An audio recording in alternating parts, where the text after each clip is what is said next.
मुल्क के मुख्तलिफ शहरों में ज़लज़ले के झटके। इस्लामाबाद, पेशावर, स्वात, एबटाबाद, नौशहरा में ज़लज़ले के झटके। चिन्योट, मियावाली, गुजरावाला और दीगर शहरों में भी ज़लज़ले के झटके महसूस किए गए। ज़लज़ला पैमा मरकज़ के मुताबिक रेक्टर स्केल पर ज़लज़ले की शिद्दत 5.5, ज़लज़ले की गहराई 12 किलोमीटर रिकॉर्ड। ज़लज़ले का मरकज़ रावलपिंडी से 60 किलोमीटर दूर शुमाल मगरिब था। ज़लज़ले में किसी किस्म का नुकसान नहीं पहुंचा।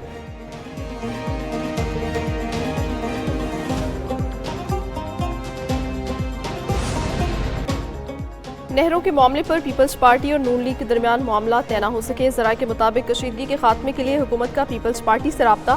नून लीग की पीपी को तहफ़्फ़ुज़ात दूर करने की एक बार फिर यकीन दहानी। नून लीग ने पार्लियामान की कार्रवाई में ताउन की अपील की। नून लीग रवा असम्बली सेशन में अहम कानून साजी करना चाहती है। पीपल्स पार्टी और नून लीग वफूद के राब्ते जारी रखने पर इतफाक। पीपल्स पार्टी का नहरों की तामीर का मनसूबा मुकम्मल वापस लेने का मुतालबा।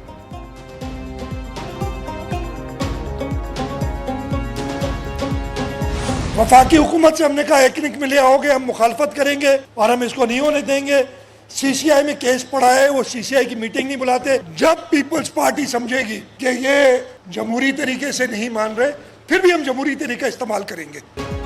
अवाम की ताकत से किसी सूरत कैनाल्स नहीं बनने देंगे। जमहूरी तरीके से ना माने तो 1 मिनट में हुकूमत छोड़ देंगे। वज़ीर आला सिंध मुराद अली शाह कहते हैं, सिंध का एक कतरा पानी कोई नहीं ले सकता। कैनाल्स का मामला एकनिक में आया तो मुखालफत करेंगे। कुछ लोग चाहते हैं पीपल्स पार्टी के खिलाफ मुहिम चलाई जाए। अपोजिशन के कहने पर ब्लैकमेल नहीं होंगे। पीपल्स पार्टी को बदनाम करने की कोशिश की जा रही है। मुनशियात फरोशों को नहीं छोड़ेंगे। गुज़िश्ता 20-25 साल से इस कोटा सिस्टम में से भी सिंध के शहरी इलाकों के लिए कोई हिस्सा नहीं छोड़ा गया है, न तालीमी इदारों में, न नौकरियों में, न कारोबार में। कराची के हालात को खराब नहीं होने देंगे। कराची के हुकूक के लिए सबको मिलकर काम करना होगा। चेयरमैन MQM पाकिस्तान खालिद बकूर सिद्दीकी कहते हैं, 50 साल से होने वाली नाइंसाफी शहर के हालात की खराबी की जिम्मेदार है। कराची के मामलात इंतजामी सतह पर तय होने हैं। नशे की हालत में डंपर चलाने की इजाजत नहीं देंगे। कराची में गैर मकामी पुलिस अपनी जेबें भरने में मसरूफ है।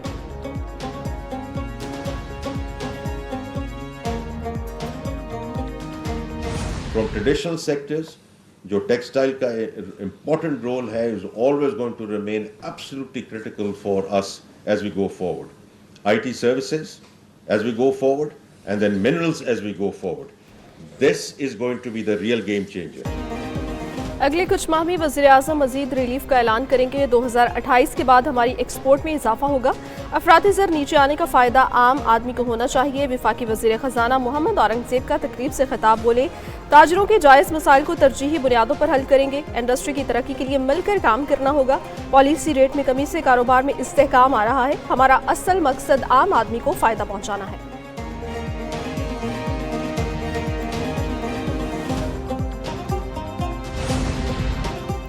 वज़ीर आज़म की दौरे बेलारूस के दौरान गाड़ियों की फैक्ट्री का दौरा। शहबाज शरीफ ने रूसी जबान में इंजीनियर से गुफ्तगू की। वज़ीर आज़म को बिलास फैक्ट्री के तफसीली दौरे में वर्किंग और मसनूआत पर ब्रीफिंग दी गई। बताया गया कि फैक्ट्री में इलेक्ट्रिक ट्रक और हाइब्रिड डंप ट्रक भी तैयार किए जाते हैं। इलेक्ट्रिक डंपर और बैटरी से चलने वाला ट्रक 490 टन तक वजन उठा सकता है।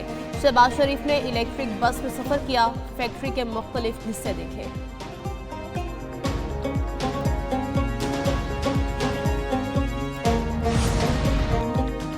वज़ीर-ए-आज़म शहबाज शरीफ बेलारूस का 2 रोज़ा सरकारी दौरा मुकम्मल करने के बाद लंदन पहुँच गए। बेलारूस के वज़ीर-ए-आज़म, वज़ीर ख़ारजा और बेलारूस में पाकिस्तानी सिफारतखाने के अफसरान ने वज़ीर-ए-आज़म को रुखसत किया। वज़ीर-ए-आज़म शहबाज शरीफ लंदन में 2 दिन क़याम के बाद वापस पाकिस्तान रवाना होंगे। लंदन के दौरे में कल निजी मुलाकातें की जाएंगी।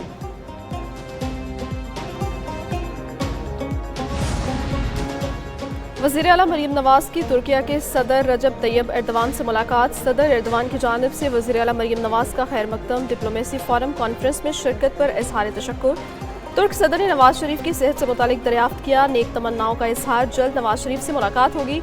सदर एर्दवान की वज़ीर आला मरीम नवाज़ से गुफ्तगू। मरीम नवाज़ ने खातून अव्वल से भी मुलाकात की।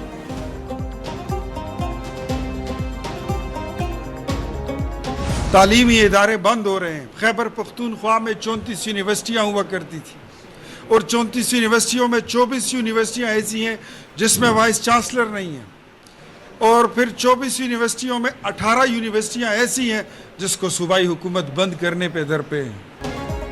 खैबर पख्तूनख्वा में तब्दीली का झूठा ढोंग रचाया गया। अली अमीन गंडापुर सूबे के आवाम की फलाह बहबूद के लिए काम नहीं कर रहे। मुआवने खुसूसी वज़ीर आज़म इख्तियार वली का तकरीब से खिताब। बोले, खैबर पख्तूनख्वा में यूनिवर्सिटियाँ फंड्स ना होने के बाइस बंद हो रही हैं। खैबर पख्तूनख्वा में रिश्वत का बाजार गर्म है। PTI वाले इंतकाम और नफरत की सियासत के अलावा कुछ नहीं करते। नौजवान नस्ल को हकाइक को समझकर झूठे दावे करने वालों को मुस्तरद करना होगा। रावलपिंडी की इंसदाद दहशतगर्दी अदालत ने सानहा 9 मई के 3 मुकदमात में 19 अप्रैल को मुलजमान पर फर्द जुर्म आयद करने की तारीख मुकर्रर कर दी। दीगर 10 मुकदमात के चालान अदालत में पेश नहीं किए जाने पर अदालत का इजहार बरहमी। उमर अयूब, बाबर अमान, साबिक वज़ीर दाखिला शेख रशीद और दीगर की पेशी। पुलिस ने मुख्तलिफ थानों में दर्ज मुकदमात के चालान की कॉपियाँ और रिकॉर्ड मुलजमान में तकसीम किया।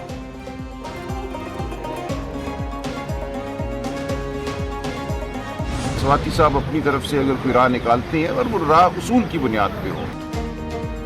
किसी डील का मेरे इल्म में नहीं, आजम सवाती ने अपने तौर पर बात की। सेक्रेटरी जनरल PGI सलमान अकरम राजा कहते हैं, जब तक बानी PTI से बात नहीं होती तब तक कुछ नहीं कह सकते।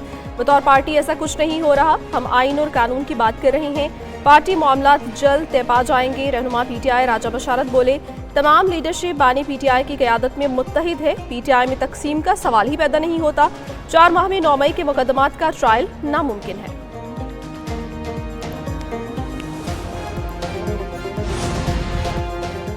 गर्मी ने रंग दिखाने शुरू कर दिए। महकमा मौसमियात की मुल्क भर में कल से हीट वेव की पेशगोई।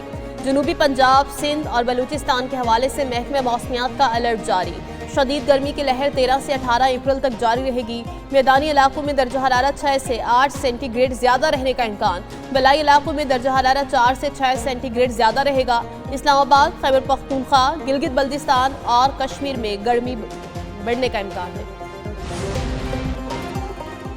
एटमी प्रोग्राम तनाज़े पर ईरान और अमरीका के दरमियान बिलवास्ता मुज़ाकरात आज ओमान में होंगे। दोनों फरीक ओमानी वज़ीर ख़ारजा से मुलाकात के बाद मुज़ाकरात का आगाज़ करेंगे। अब्बास इराक़ची ईरान और स्टीव विटकॉफ अमरीकी वफ़द की क़यादत करेंगे। ओमानी वज़ीर ख़ारजा पैगाम रसानी की जिम्मेदारियाँ निभाएंगे। मुज़ाकरात से ईरान की तरजीहात वाज़ेह होंगी।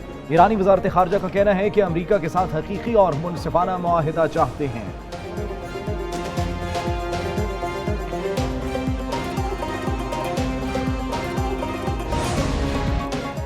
तिजारती जंग में चीन का अमेरिका पर जवाबी वार। चीनी अमेरिका के 145% टैरिफ के जवाब में अमेरिकी मसनूआत पर 125% टैरिफ आयद कर दिया।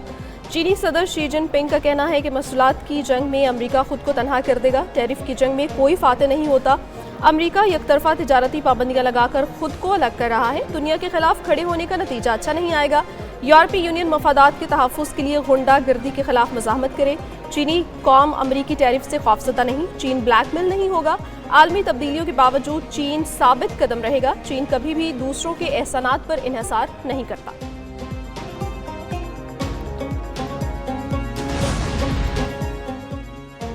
टैरिफ के मामले पर डटे रहना चीन के मफाद में नहीं होगा। तर्जुमान व्हाइट हाउस कैरोलिन लेविट कहती हैं, चीन को सूरत हाल समझनी चाहिए। अमेरिका दुनिया की मजबूत तरीन मईशत है। सदर ट्रंप का हर कदम अमरीकी अवाम के मफाद में उठाया जा रहा है। सदर ट्रंप के टैरिफ अमरीकियों की जिंदगी को बेहतर बनाएंगे। दुनिया को कारोबार के लिए अमरीकी मंडियों तक रसाई चाहिए। यकीनी बनाना है ईरान जौहरी हथियार ना बना सके। ईरान से बराह रास्त मुज़ाकरात होने जा रहे हैं। ईरानी सदर ट्रंप की पेशकश को माने तो नताइज के लिए तैयार रहे। डोनाल्ड ट्रंप ने अफगान बाशिंदों की अमरीका में आर्जी पनाह गुज़ीन की हैसियत ख़त्म कर दी। 14,600 अफगान शहरियों को अमरीका में आर्जी पनाह दी गई थी। अफगानियों की आर्जी पनाह गुज़ीन की हैसियत मई में ख़त्म हो जाएगी। अफगानिस्तान से अमरीकी इनखिरा के बाद तकरीबन 2 लाख अफगान बाशिंदों को अमरीका ले जाया गया। कैमरून के 7,900 अफराद की हैसियत भी ख़त्म।